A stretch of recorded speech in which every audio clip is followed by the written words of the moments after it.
આદિવાસી જય જોહર યુનો દ્વારા ઘોષિત વિશ્વ આદિવાસી દિવસ નિમિત્તે આજ રોજ ડભોઈ ખાતે એક મહારેલીનું આયોજન કરવામાં આવેલું છે,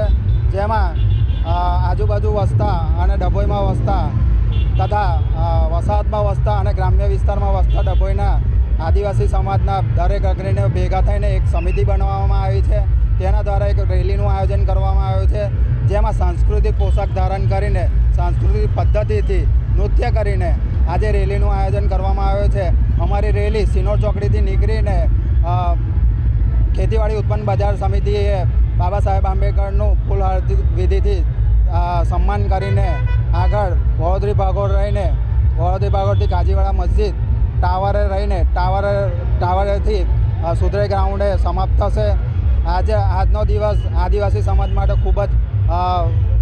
અગત્યનો છે અને ઉજવણી ભર્યો છે, જેમાં દરેક આદિવાસી સમાજના અગ્રણીઓ જોડાય છે, જેવા કે વસાવા સમાજ, રાઠવા સમાજ, તડવી સમાજ, રાઠોડિયા સમાજ અને દરેક વસાહતની અગ્રણીઓ ભેગા થઈને મહિલા અને પુરુષો ભેગા થઈને